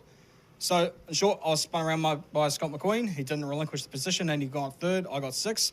So all the points he gets in the championship, and the fact that he didn't readdress is, you know what, this biggest belief, mate. I really just can't believe that we're supposedly in a championship where we're all fair and friendly, and that stuff happens. I mean, come on. Frustrating to say the least. That being said, you did quickly push yourself back from 8th to 6th in a great performance. How did you manage to get in front of those last 2? Well, to be honest with you, I was actually catching up on everyone else. But sort of about lap 8-ish, tyres started to fall off. So I was hoping to get past Scott McQueen cleanly, but that didn't happen as the tyres wore out. You know, he could have passed me cleanly, but he didn't. So really, I guess it's all on for Le Mans, I guess. Just got to move forward. I think it's fair to say that tempers are flying pretty high going into this next race. How are you going to, cool and compose yourself to, really take it in France? Well, I know that you can't really overdrive the car. That's one thing. But, I mean, I told Scott McQueen now, if that's the way he wants to play, well, I'll return serve. Awesome. Well, good luck in race 2, mate.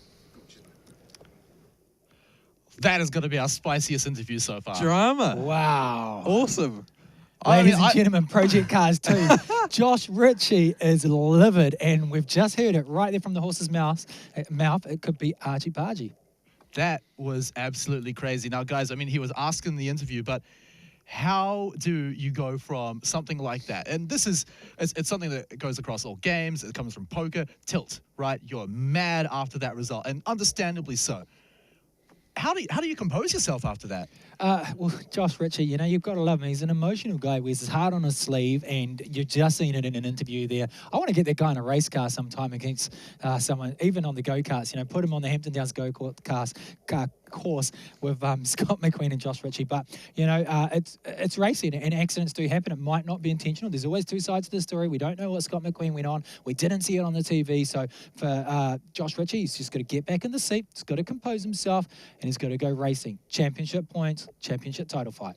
Yeah, he's still definitely in there. We do have the Star Insurance Specialist fastest lap to check out as well. So it'd be interesting to see who picked that one up. Well, I mean, it's not too much of a surprise. Jordan Penne picking that one up with a 1:52.071. Pretty impressive. Will net himself one extra championship point, and those do count.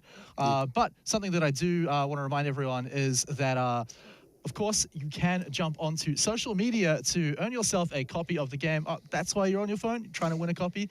Good work, because get onto Twitter, tweet at Let's Play Live HQ with the hashtag Project Cars 2 NZ, and tell us who your favorite racer in the Project Cars 2 New Zealand Championship is. And well, if you like spicy personalities, Josh Ritchie is definitely the guy to pick. Very, very entertaining to watch on screen for sure. But of course, you can do that and you can win yourself a copy of the game. But guys, I'll be right back with all the motorsport action right after a short break.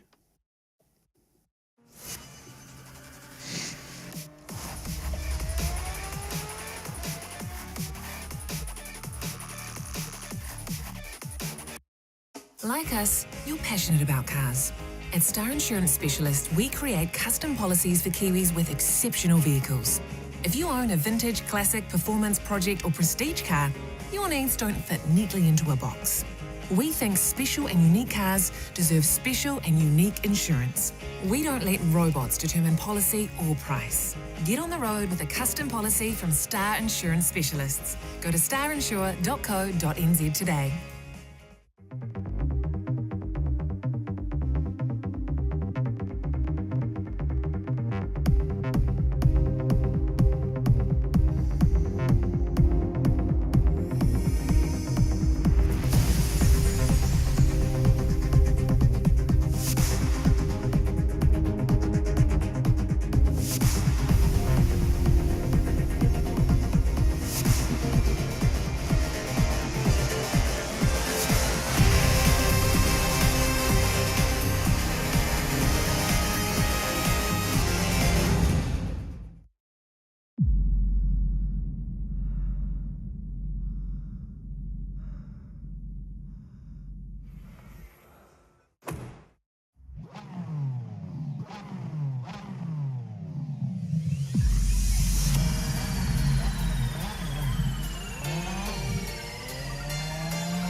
Flavor, beats that move you.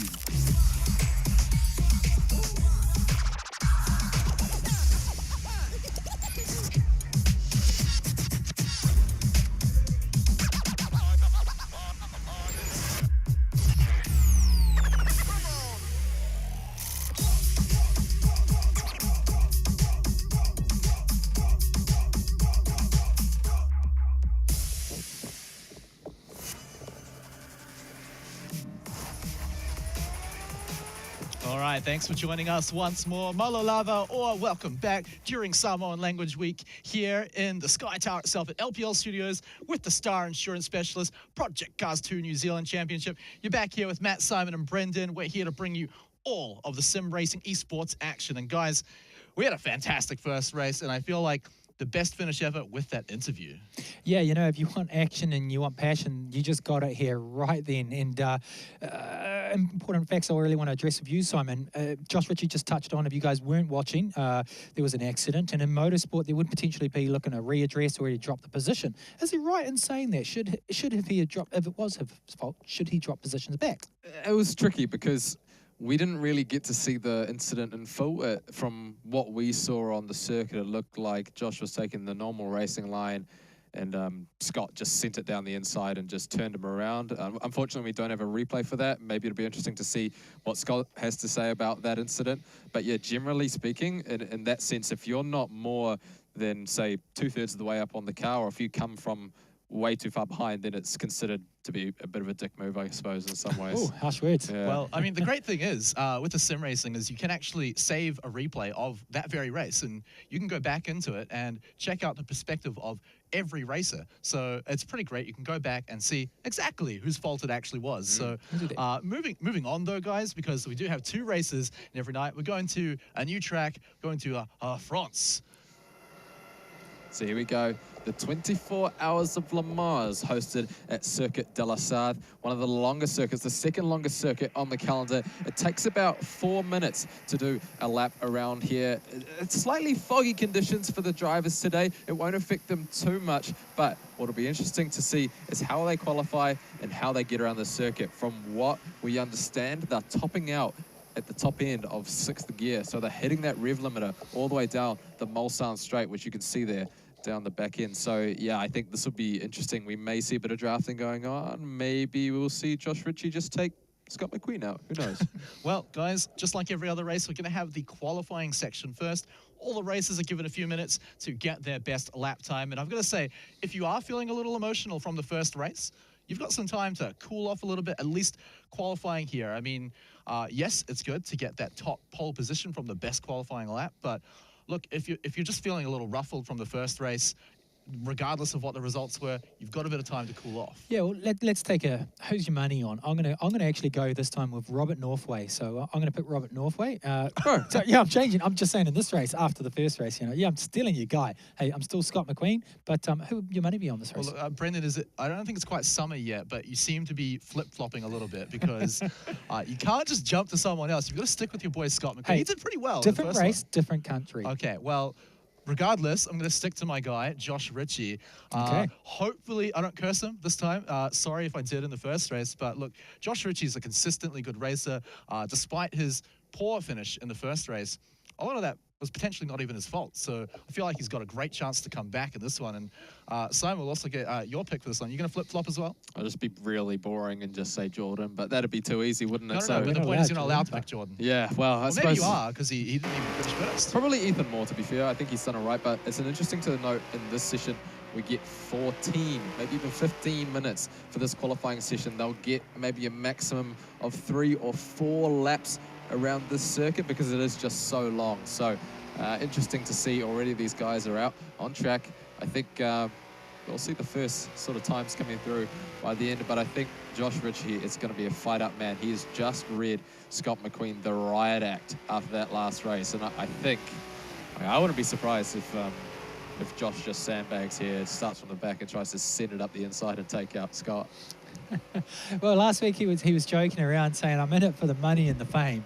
Now, he's a bit of a character, and, you know, all he's going to be doing now is getting back in his groove, and he's going to be trying to set that fast time. What you want to watch out for with Josh Ritchie is if he's going to push his limits, if he's going to jump these curbs, and if he's going to try to take every inch on that racetrack, you know, he's still there. But Scott McQueen, in qualifying, is right behind Josh Ritchie.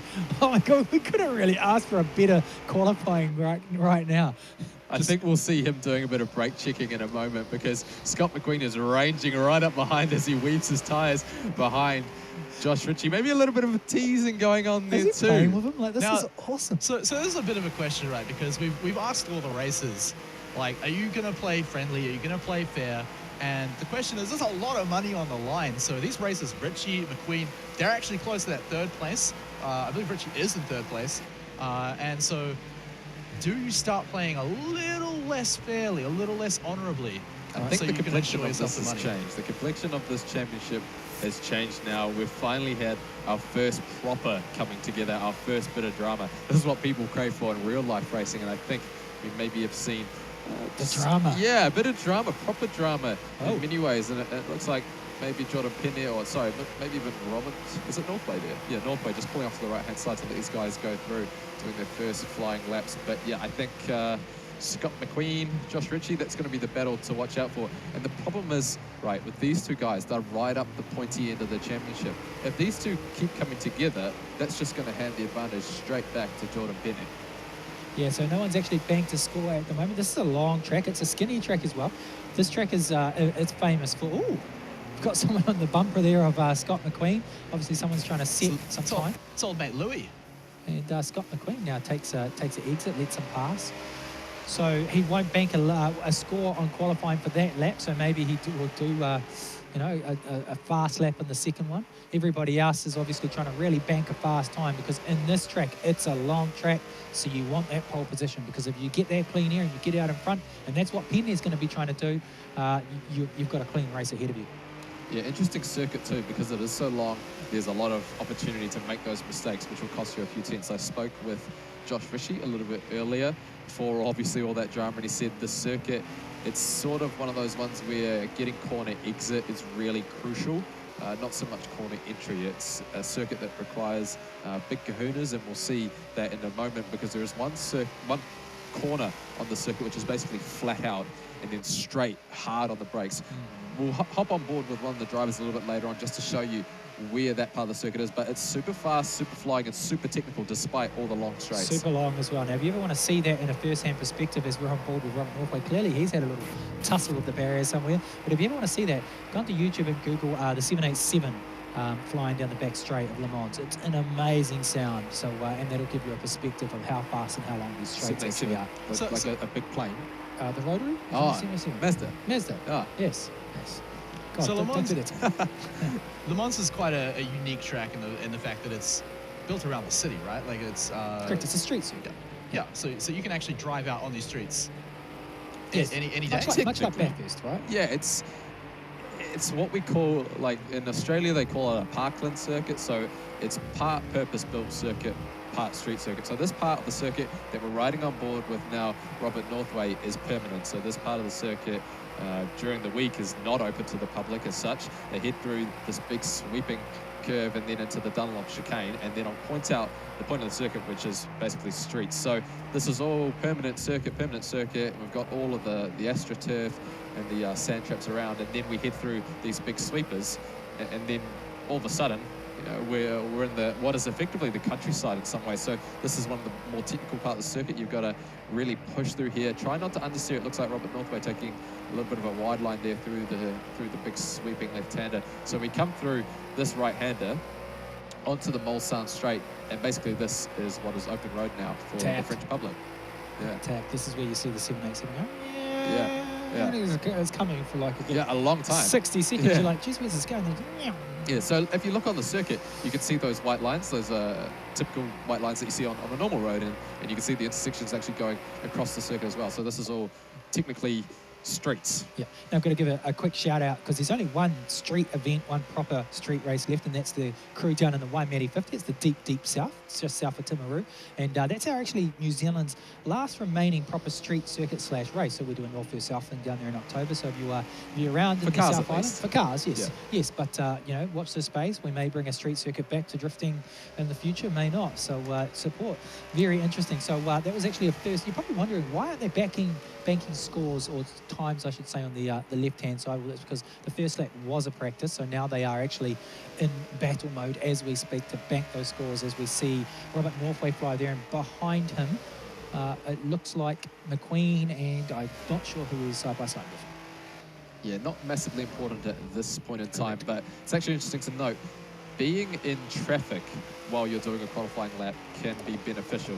So we talk about that slipstream. If you can be tucked in behind someone's rear wing and slipstream on those front straight, you could, on the long Mulsanne straight, you can actually gain quite a lot of time, maybe a second or so, just by having that tow. So it's really interesting to see how these guys interact with each other during the qualifying. So look, there's Scott McQueen out ahead of one of the other cars, and he's getting a tow now as they head down to the end of the Mulsanne. This is a very fast part of the circuit where you need to be braking in a straight line so that you don't lock up a brake. These guys relatively close together at the moment, as we're currently watching Robert Northway. It looks like Michael Robertson just up ahead of him. So this is the really fast part of the circuit that I talked about. So we're going to come up to basically your rev limiter. You're going to be pushing 266 kilometers an hour, and then you go full throttle through this really fast right-hander, which is coming up any second now. I'm just building it up and building it up, but it's going to come any second. Here comes Robert Northway. It's going to head into what we call Indianapolis in any moment. See, look at that, 240 kilometers. Oh, just backs off. Josh Ritchie was saying you need to go full throttle through that corner to get as much time out of it. Now they're going to head through Arnage, a 90-degree right-hander, another really important corner. You don't want to slow down too much because then you're going to compromise your corner exit as well, but you don't want to be running too far wide onto that AstroTurf because then you'll find yourself out in the weeds. So we'll hopefully get some times coming up shortly. Robert Northway, we're currently watching. Michael Robinson just up ahead as we're going to head into the Porsche curves. All right, so he was on sixth gear and he was really pushing it there, and he was out there. It's almost like he was tapped. Tyre wear. How does Matt, Simon? How does the tyre wear work with qualifying, such a long qualifying, and the actual race? Do they get new tyres or the same tyre wear? They do get new tyres. As soon as they get into the grid, new tyres back on. We don't have to worry about that. We also don't have to wait for it because they're all on computers rather than actual cars. So again, one of the beauties of convenience for esports is that those little things that would be really nice to have in the real world but just take too long, you can do that here. Funny you say that though, because in different simulations, you can be heading into the pit lane, even in Project Cars, if you're pitting midway through. It simulates what it's like to have that tyre change and how long it takes. So we're going to see our first times come through. Jordan Petty sits a 4-minute 24.158. Josh Ritchie just gesticulating. He's 4 seconds off the pace of Jordan Petty. Just wondering why the heck he's so slow. Robert Northway shoots to the top. Just 400ths ahead of Jordan Penny across this insanely long circuit. What is effectively maybe a 30-centimetre ruler is the distance between these two guys across this really long Le Mans circuit. So currently after the first batch of times, it's Robert Northway sitting atop the order, followed by Jordan Penny and Scott McQueen. Just 2 tenths between those guys. Ethan Moore just pops up to P4 now, and Jake Parker goes into P5. Josh Ritchie currently effectively last at the moment, just waiting on Louis De Manila to set a time as he suffers a lot of understeer coming onto the Mulsanne straight. Looks like maybe he's just out of kilter now after that little bit of drama that we had in that last race. There's a lot of emotion still on his face, and you know, we talked about qualifying being a chance to perhaps cool off, but I feel like it's potentially even made it worse. I mean, you saw his reaction after he banked his first time. He was surprised he was, like you said, so slow. So that's going to make him feel even worse. So yeah, it's about turning that tilt into the drive to just get that better time, the time that Ritchie actually deserves. Well, look at, if you want to look at the positivity, look at Robert Northway, 424, but look at those top three, your top left-hand side of your screen. Wow. 424, 424, 424, and there's a bit of a jump there for Moore. Great to see Ethan Moore right in that pack there. But as you go down, obviously a bit of a gap there, but great to see Parker. That's surprising for Parker to bank a good time as well, because we haven't really seen a lot from Parker. Would love to see more of Parker as well. Now, this is explain 24 hours. So this is a 24-hour race usually on this track. Now, is that multiple drivers that have to drive in the car? How does a 24-hour race work? It's called 24 Hours of Le Mans. Correct. Yep. So once a year, they all converge on the Circuit de la Sarthe, they call it, the World Endurance Championship, which Brendan Hartley and Earl Bamber used to race in. So back in the day, you'd have maybe 2 drivers, maybe 3. We saw Denny Holm and Bruce McLaren, I think. No, actually, no, Chris Amon and Bruce McLaren. But you had to have a rule, right? You had to have 2 drivers, and back in the day, yeah. Now, a real funny one about a father-son duo. The dad did 23 hours and 45 minutes, and on the very last, he took a 15-minute break to take a pee, got back in, put his son back out, and he won the race. Yeah. What a story. Yeah, and Le Mans is great for those sorts of stories. You know, we saw last couple of years Earl Bamber become a 2-time Le Mans champion. Brendan Hartley also became a Le Mans champion, and that's some 60 years between the last New Zealander to win that race, which was obviously Chris Amon and Bruce McLaren in that famous black and white Ford GT. Now, if you guys actually go to racetracks in New Zealand, you probably you go to, say, Bruce McLaren Motorsport Park, Taupo.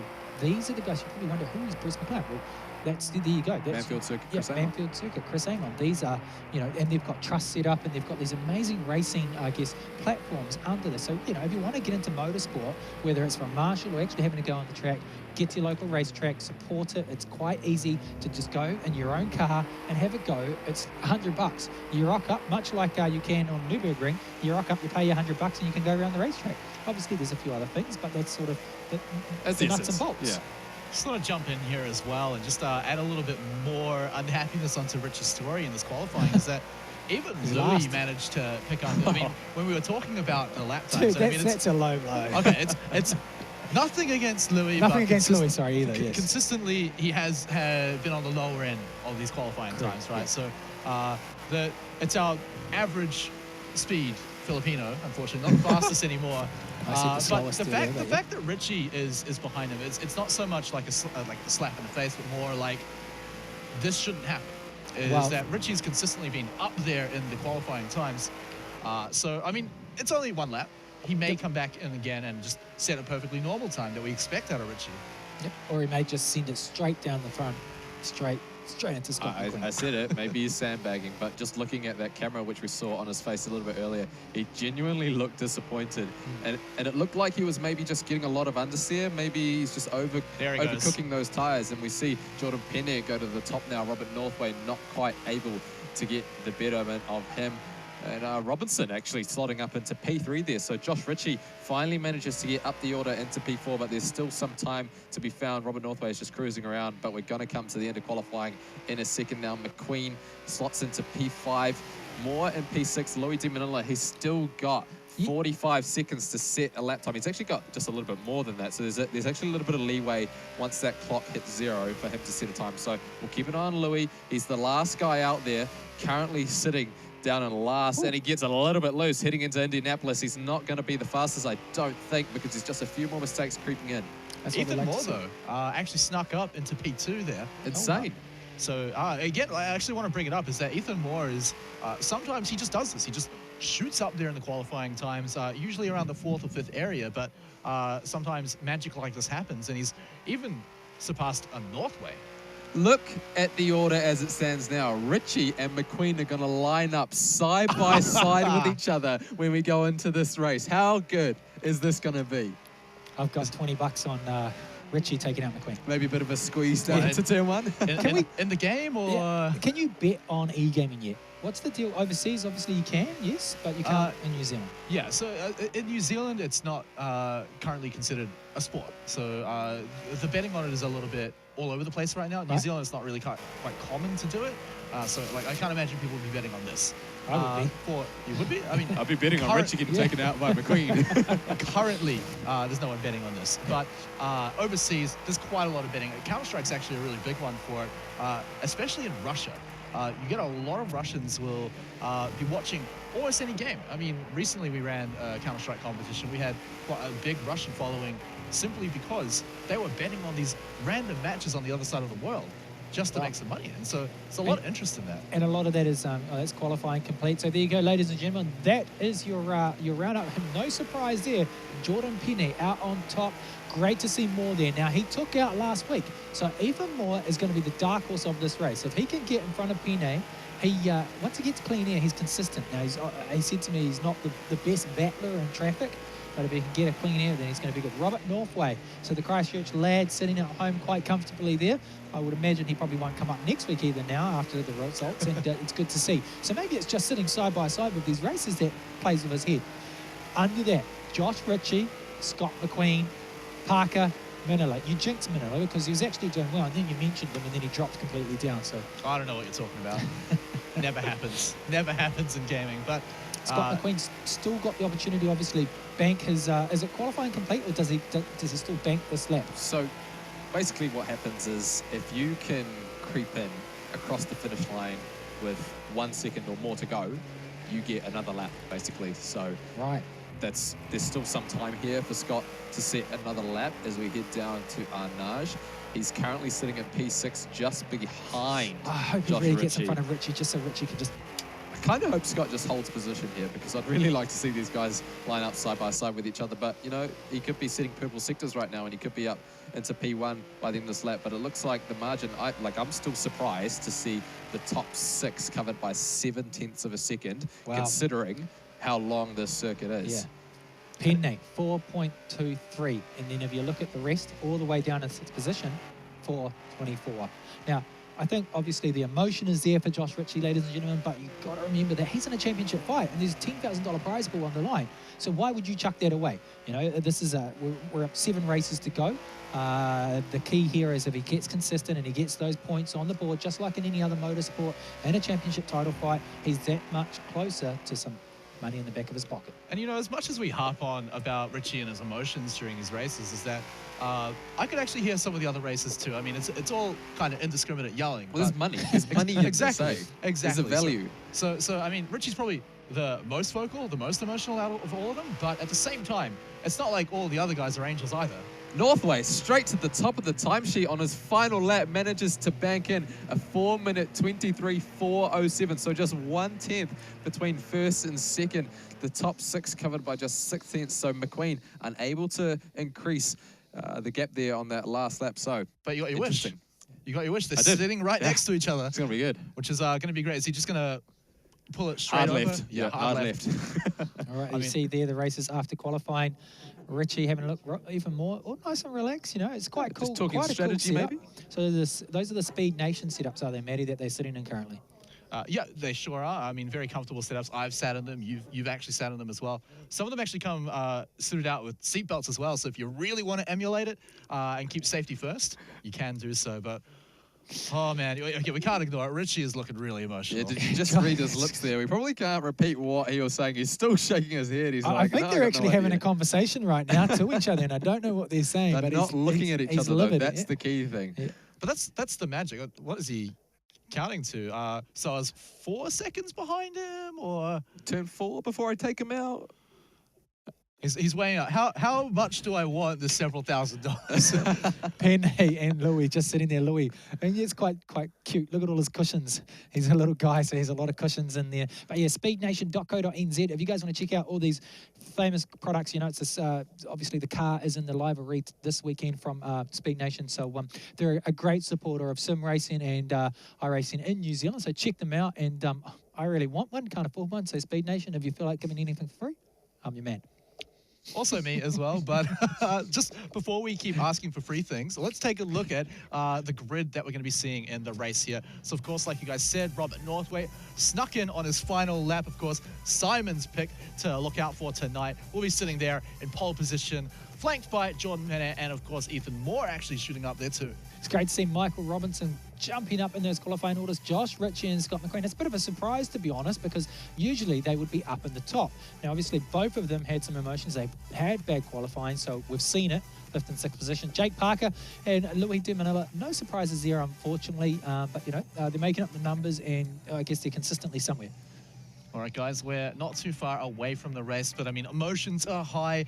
We're excited to get into this one because, like you said, I mean, how likely is it going to be that he just takes him out at the start? Josh Ritchie is just, he's on fire in more ways than one, I've got to say. And again, like, look at how emotional the guy is. Oh, we're lucky he's right at the front of the big long room shot because we get to see this guy a lot. And man, I don't even know if he's ready for this race. I mean, he hasn't even got his headphones on properly. He's still chatting away. I think he's just got to grin and bear it at this point. This is where you say, like, look, money's on the line. These guys may race fairly, they may not, but at the end of the day, I've just got to get across that finish line. That's right, all of them side by side, and it's a tight, I guess, racing simulation there. And we're going to go trackside right now. The guys are going to get ready. They are ready. The earmuffs go on. We are trackside here. Simon, you can take us away. You know this track better than anyone. So here we go. The lights are going to light it up red.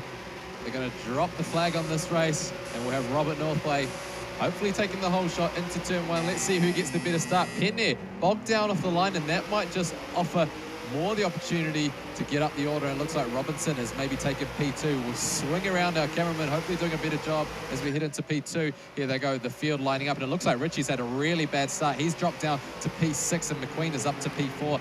Is Ritchie going to try and send it down the inside? No, he doesn't. All fairly cleanly through the first corner. They head into the chicane, taking a little bit more extra curve over turn 3. So Robert Northway, he's just legged it on the field now. Michael Robinson has done a fantastic job to get up into P2.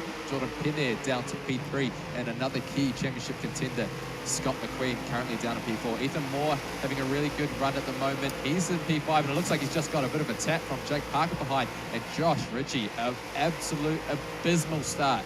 He's dropped down into P7, but it looks like maybe he got a good run there on Parker, who's just dropped down to P8. Maybe a mistake there, heading onto the Mulsanne straight. All right, so what I want to bring up as well, Michael Robinson is a bit of an unsung hero. He occasionally does just shoot up there in the rankings and can do fantastically. We'll see if he can hold his pole position for now. Sorry, the podium finish position. Well, you've got Ritchie and you've got Moore sitting side by side. So Ethan Moore and Ritchie side by side down the back straight.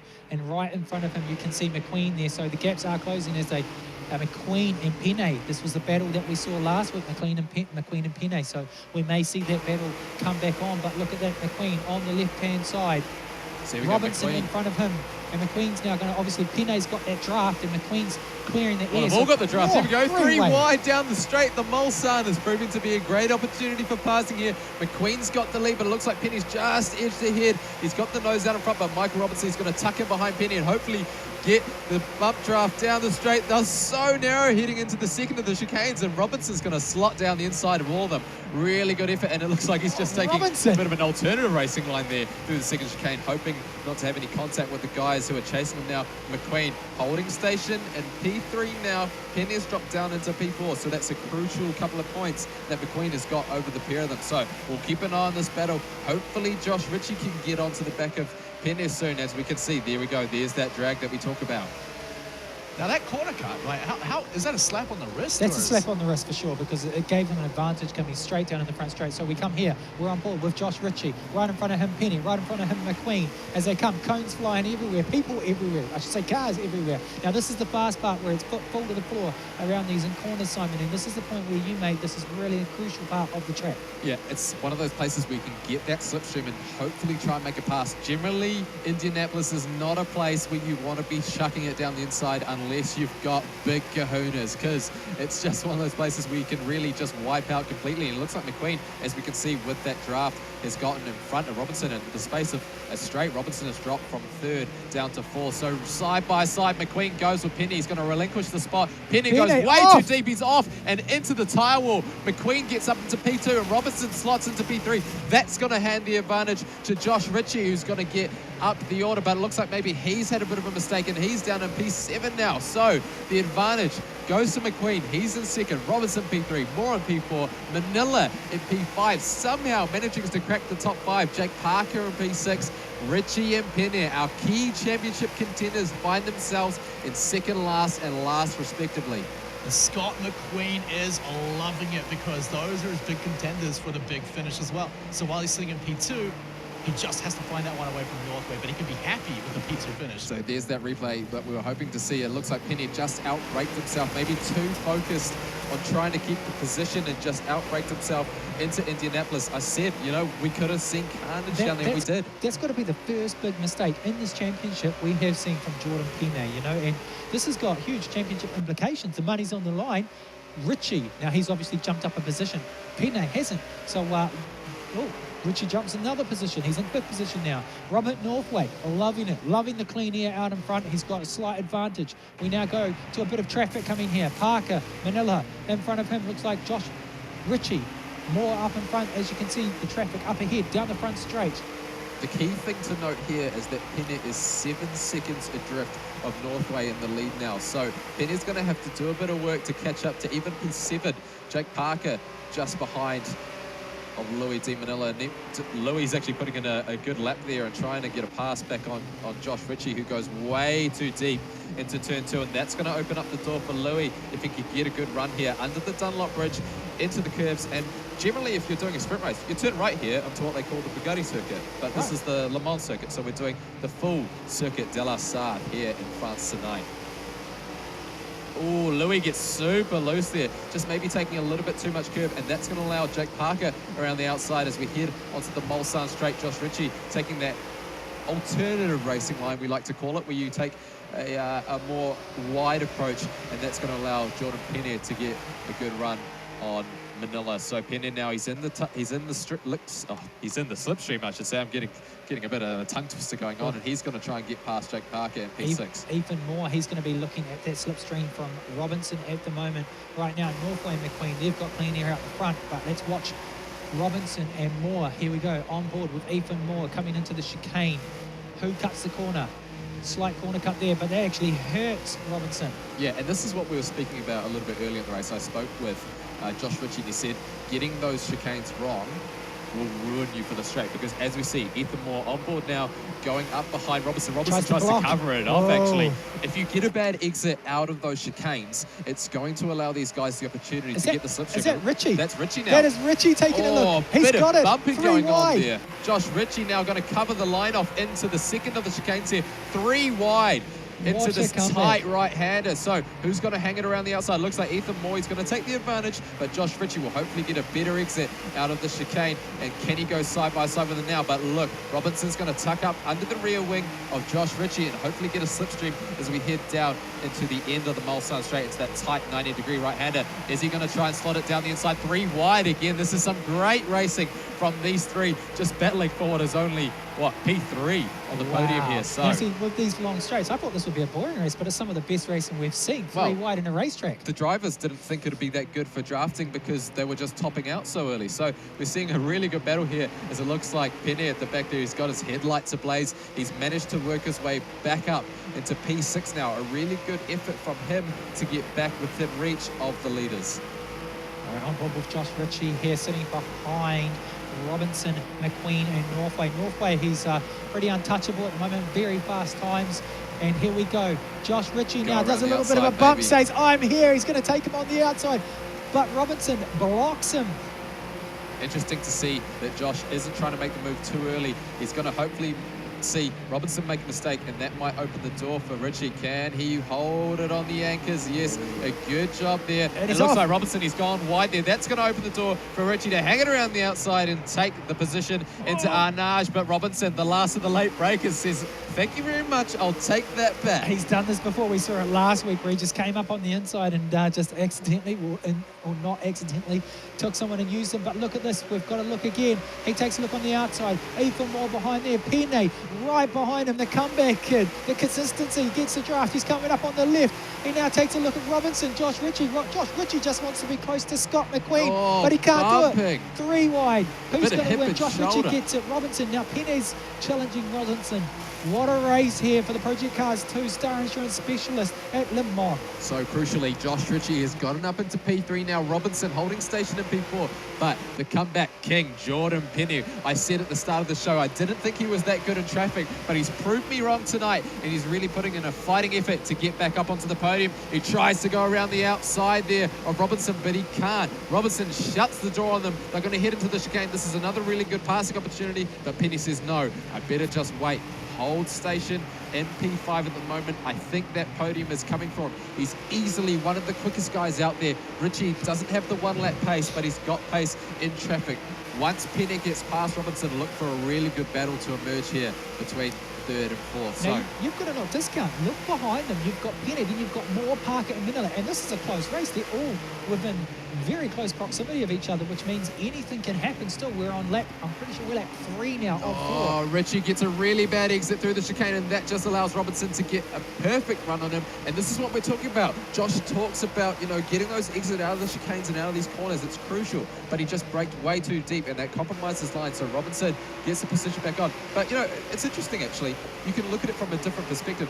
Going in behind on the straights maybe isn't a bad thing. If you're the leader on this last lap, you might not want to be. We talk about it in Formula First racing all the time. The slipstream is so important that being the leader isn't necessarily the best thing you want, because if that guy behind you has got the slipstream, he can get the pass. As we see, Ritchie is going to tuck up under the rear wing of Robinson now, and it looks like Jordan Pena is going to get past both of them now. So Jordan Pena back onto the podium. A great fight back now, but let's watch Robinson, Ritchie and Pena into the chicane. Who's going to get the position? Maybe Robinson with the inside line, maybe just out-braking Pena. Here we go. Let's see who's going to hold the position. They're battling. It's going to make it messy for them, and they cuts both the cut the corner. corner. That's going to mess them up. And you saw Josh Ritchie. He slowed down enough to not mess up his chicane maneuver. Well, those two, they didn't slow it, but they cut the corner. Josh Ritchie seems not happy about He's that. shaking his You head. know, he knows that they've cut the corner. He says, maybe I should cut the corner. He's such an emotional player. He needs to, You've just got to needs to feel. have a breath. Look at this. What racing, ladies and gentlemen. If you're tuning in from home, the slipstream now. Robert Northway has it on Penne. Penne out there. McQueen right up there. Robinson, I should say. So Then Robinson's Penne. going to send it down the inside of Penne. And Penne's going to have to hold on maybe through here. Robinson slots back in behind, but that compromises Penne's exit. And Robinson's going to try and get the slipstream again. But Richie just holding behind there in P5. Just says, you know what, I'll get the line sorted, guys. Just watch me. He goes up under the rear wing now of Jordan Penne ahead of them. They're going to go side by side down to the end. It looks like Robinson's squeezing Penne. Oh, no, they're going to Josh go Ritchie. 3 wide. Josh Ritchie, what are you doing, mate? He's taking it. He's into the wall. He's holding on though. Oh, look, even more. This is What have we got fantastic behind us? racing at the moment. And look who's got the position now. Robinson's managed to get it back. We've got a 5-way battle for the final step on the podium. Northway and McQueen have said goodbye, lads. It's all up to you guys to decide the position for P3. And currently, it is Robinson who leads. Penne in P4, Richie in P5, and Ethan Moore in P6, and Louis Deminelli's not far behind. It looks like Penny's going to send it down the outside now of Robinson, and this is where we're seeing, more contact. Robinson drops onto the grass. Richie's going to go side by side with Penny now. He's just got the nose ahead. This is not a place you want to be going side by side. We saw it a little bit earlier, and he's going to drop back in behind, maybe hoping that Penny makes a mistake as we see Moore gets a hit from behind by Robinson, it looks like. Much better exit on that corner from Penne as he comes through. You can't really ask for a better race right now. This is Okay, awesome. the first and second, you know, they're not anywhere, but as for further down the field, some amazing racing. And if we look back behind us, you've still got Parker and Miller right there as well. Josh Ritchie on board now. So we go, Josh Ritchie is ranging up behind Penne. He's going to try and send it maybe through the Porsche curves. This is a part of the circuit he said he's quite good at. So the slipstream is going to be valuable heading up through the Porsche curves and into the Corvette curves. He sends it down the inside, shows the nose, but Penne just has that advantage on the track to get, to hold on to the position, I should say. So Josh Ritchie's just holding back in P4 now, and Ethan Moore's now challenging him, so he's on the defense rather than the attack. So it's gone and done a 180 on him now, and Ethan Moore is pushing now to get into P4. Yeah, that's it. A position for third and fourth between Penne and Ritchie. Ritchie needs to pull it back now. Ritchie actually goes, he goes way too wide, and that affects him. Now it's going to be the battle between Ethan Moore and Ritchie. So keep an eye on this battle as it unfolds. Northway has just said, au revoir, boys. I'm out in front, 5 seconds clear of McQueen in P2 now. McQueen another 3 seconds ahead of Jordan Penne. So those two will grab a solid haul of points as we head on to the last lap. Barring any other mistakes, these guys are going to do a really good job. Penne, I think you'd be happy with third at the moment, considering he dropped all the way back there. Yes. Well, that's the thing as well, is that Penne is probably the one who can afford to drop a few positions the most out of anyone. Ritchie, however, who's trying to catch Penne, can't afford to be behind him, can't afford to be in fourth place, needs to be up there in the first 2 positions if he has a hope of catching Penne. I think we need a judicial system now, because these guys are just cutting corners like there's no tomorrow. Yeah, I just saw that. I just saw how close. Penne's not that far back off McQueen. You know, and it's the back straight. You see him there in the front of your screen, just coming around the corner. Then Penne, is it going to be a gap that can be closed on this last lap? We're in lap 4. Realistically, you need to be within about maybe 5 or 6 car lengths to really Get something utilize it. wrong on the chicane though, and then you're back into it. Yeah, well, we're seeing Jordan just cutting corners like there's no tomorrow, so I guess you might be able to catch a few valuable tenths here and there, but we're seeing that margin sort of spreading out now. Richie will be cautious heading into the chicane to get a good exit. Maybe just play the rules a little bit and cut the corner a touch. I'm not sure. It looks like that margin is narrowing up now, though. I have to say on Richie, I'm not going to curse myself here, but he is actually a really clean driver. He hasn't been cutting any corners. He's been braking, even though these guys have been having really good battles, he hasn't been battling with them and catching up by cutting corners. So, you know, if you go for the player of the day as far as fairness goes, give it to Josh Ritchie, because although he's got the emotion there, he's still keeping his composure as far as a clean racer, which is good to see. Now, unfortunately, we're not seeing the slipstreams down the back here, so it's sort of coming into effect a little bit here. And you can see Josh Ritchie just showing his nose to say, hey, I'm here, Jordan, heading down into the second of the chicane. So what he needs to to do is just get a really good exit here. Hopefully maybe get Jordan Penny looking in the mirrors, and then they can head onto what is the last section of the Mulsanne Straight. He takes an alternative racing line, maybe just trying to gain a few more tenths on Penny as we head into that really tight right-hander. So let's see the margin now. It's only about maybe 5 car lengths between what is 3rd and 4th on the road, just up ahead of Jordan Penny and Scott McQueen. So those margins are coming right down now. Look at as we Scott head onto the McQueen, final lap. 4:24 in the last lap, 4:22 by Penny. Yeah, so must Scott have been a McQueen's mistake there. lagging, yes. Yeah. Or perhaps it's just the effect of not having the slipstream. You know, that we talk about it. It does make a massive difference in the grand scheme of things. We've got the gap closed, and the favourite part for you, Simon, on the track, on the last lap. Could we see something coming through Yeah, here? this is looking like it's going to be a grandstand finish here at Circuit de la Sarthe. Robert Northwaite, 5 seconds out in front. He has just absolutely dominated this race. He might be even a little bit bored, wondering, hey, where's all the action gone? But here we go. Josh Ritchie's going to mount a charge now, heading into Indianapolis. Scott McQueen just up ahead. Are we going to see a 3-way tussle for P2 on the podium now? The margin's coming right down. Josh Ritchie's going to go hard on the brakes here into Indianapolis. Penny goes wide. That's going to compromise his line and allow Ritchie to go up the inside potentially. That margin is coming right down now. It's the final lap here in France. Josh Ritchie, can he send it down the inside? Come on, dude. You can do it, mate. Scott McQueen just up ahead in P2. That's going to allow him to get away if Jordan Penny and Josh Ritchie keep battling. But here we go. This is the final opportunity to realistically mount a charge. Josh needs to just tuck his nose under the rear wing of Jordan Penny, hopefully get a slipstream through the Porsche curves, through the Corvette curves, and onto that last straight before the chicane. Here we go. The delta is up. It's green at 2 seconds in the green zone now. Josh Ritchie is right up beside him. Can he get a good line out of the Porsche curves? Gets a little bit loose, but Josh Ritchie, he's doing a fantastic effort, in the margin to P2 between Jordan Penny and Scott McQueen is coming right down now. Who cares about Robert Northway at the moment? He's gone. He's going to win this race well and truly, but the battle that we're watching right now is for second place. Scott McQueen, Jordan Penny and Josh Ritchie. Here we go, on to the final straight. Looks like Jordan Penny's got a really good run out of the Corvette curves. He's going to get the slipstream into the chicane. Is he going to lick the post and send it down the inside? Doesn't quite. Here we go, taking that really narrow line through the corner. Doesn't look like McQueen's going to be able to get past. Oh, is he going to hold it? McQueen gets second. So fantastic finish there for Jordan Penny and McQueen, and it looks like Ritchie's just going to hold on to P4 there. So what a great finish to that race. What an amazing race. Take a breath, Simon. Well done on the exit to that. That is some amazing racing. Matt, what do you...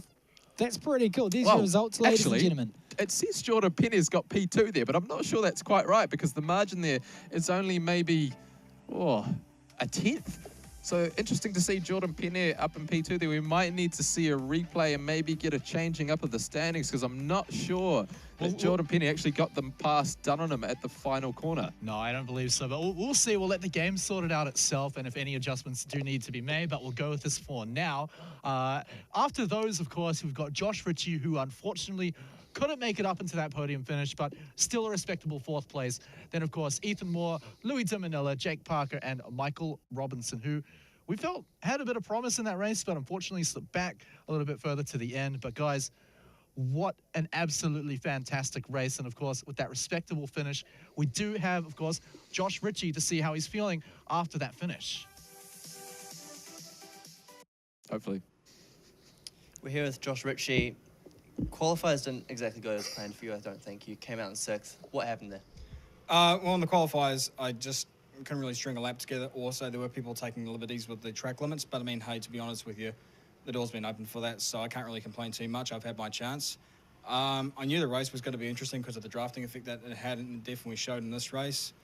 I could have got a decent result. I think overall, perhaps just didn't quite nail everything together. So, hey, there's always next race. And speaking of that result, you did do quite well in the end, but probably not exactly what you were looking for. You probably wanted that top peg, obviously. How are you feeling about that overall result? I mean, hey, look, after what happened in the previous race, you know, it's done. It's over. Just got to move on. So I was a bit peeved off to be behind McQueen again. I'll probably be behind him in the championship now as a result of that, and Northway as well, possibly. So not very happy overall, but I mean, in the end, all you could do is just move forward. I know the next rounds should potentially favour me, but at the same time, these were supposed to, and, well, hey, look what happened. No worries, mate. Well, best of luck next week. No, excuse me. you've got to feel for the guy. You've really got to feel for the guy. I could almost feel the emotion in that guy's voice after that, but at least he's got the right attitude looking forward, saying like, look, what's done is done.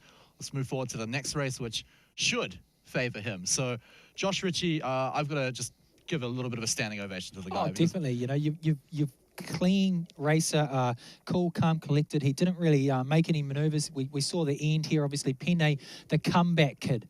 How did he manage that? That was a comeback and a half, you know, so how did he get past Scott McQueen in the finish? Whether he passed him or not, we'll obviously have, you know, a judicial review on that.